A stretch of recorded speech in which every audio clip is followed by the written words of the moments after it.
Vamos a saludar a Margarita del Val, que es investigadora del CSIC. Buenas tardes. Hola, ¿qué tal? Buenas tardes. Pues muy bien, yo le quería preguntar, ¿usted ve ya la situación como, bueno, para empezar ese plan de desescalada a partir de la mitad de mayo? Bueno, hay cosas que se pueden ir empezando con el máximo cuidado y el máximo respeto y la máxima sensatez, desde luego.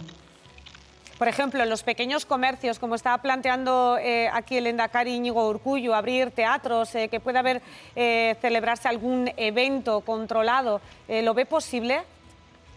Hombre, si se hacen realmente controlados, es decir, si en los pequeños comercios se sigue manteniendo la distancia social de los 2 metros o aproximadamente, si se siguen manteniendo medidas de protección, si se sigue desinfectando las cosas, se podrá, pero hay que tener en cuenta que todavía hay muchísima población vulnerable a la infección y todavía cada contagio y cada persona contagiadora acaba llevando en un par de saltos a una persona muy vulnerable.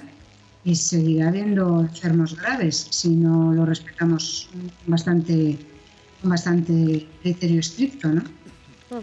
La idea, veremos mañana cómo queda registrado, pero es que no se haga la desescalada de una manera generalizada, incluso se habló por territorios, ahora parece que por áreas, puede ser que dentro de una misma comunidad autónoma se localicen áreas muy concretas solamente, ¿no?, en la que empiece ese plan de desescalada. ¿Puede ser así? Sí, podría ser. De hecho, hay zonas que han tenido mucha menor incidencia que otras.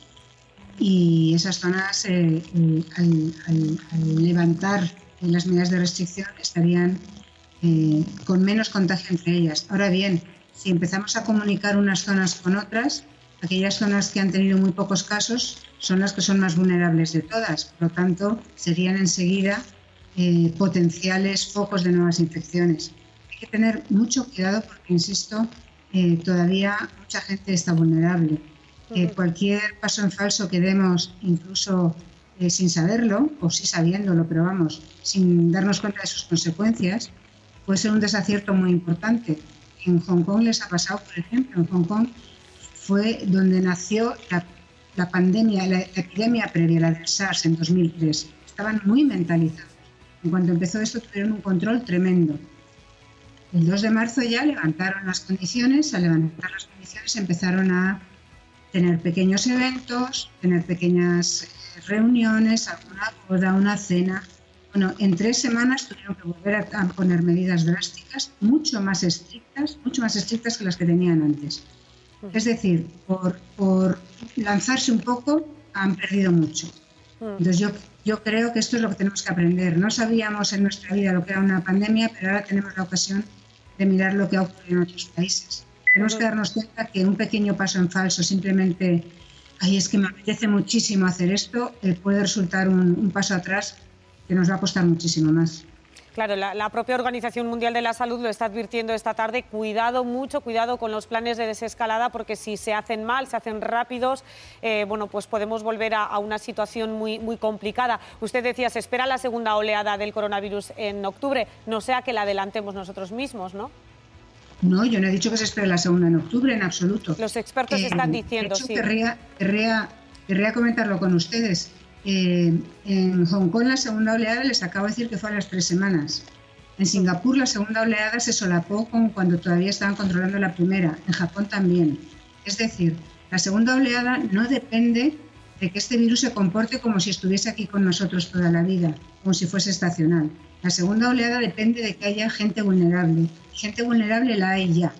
Es decir, la segunda oleada puede ser en 15 días, puede ser en 3 semanas, puede ser antes, puede ser a lo mejor en un mes. No podemos confiar en absoluto en que la siguiente oleada vaya a ser en otoño, en absoluto. O sea, yo quiero recordar la pandemia del 2009, la gripe A, que todavía la tenemos y si no les ruego que tiren de hemeroteca. La pandemia de la gripe A la hemos vivido muchos de nosotros hace 11 años. Empezó alrededor de abril-mayo en Estados Unidos y en México.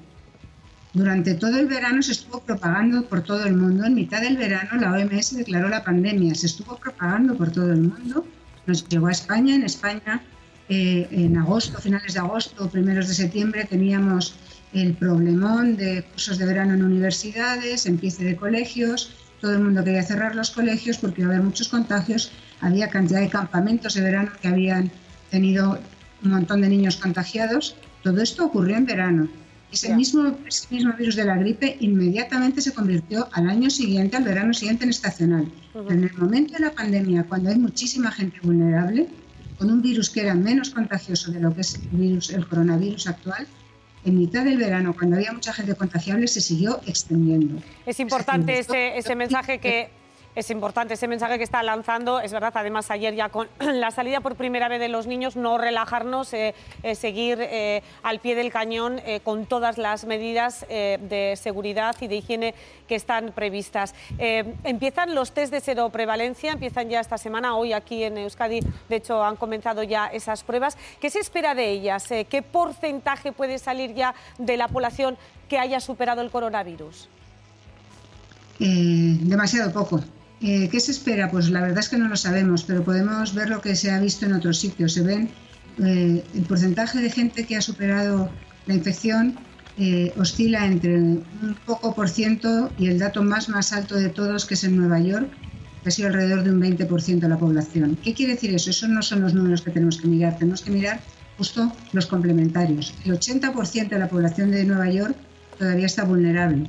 Si en España fuese como en Nueva York, que en algunas regiones a lo mejor podría ser y en otras no lo sabemos, habrá que ver el estudio, da igual que sea un poco más alto, un poco más bajo, el 80% de personas vulnerables es casi igual que el 100%, que es los que estábamos vulnerables cuando empezó la pandemia. Nadie tenía inmunidad frente al virus, que ahora la tenga una pequeña parte de la población, todavía nos coloca muy cerca de la casilla de salida.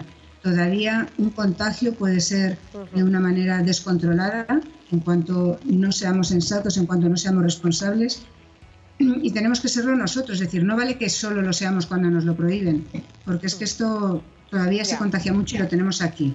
Sí, cuando vino no lo sabíamos, pero ahora no podemos cometer el error de olvidar lo que acaba de pasar hace unas semanas, ni incluso lo de hace 11 años. Claro que no. Y como decía, esto ha venido para quedarse, así que nuestras conductas tienen que cambiar desde ya. Margarita del Val, investigadora del CSIC, le agradecemos mucho su presencia hoy aquí. ¿En qué me estás contando? Buenas tardes. Buenas tardes, muchas gracias.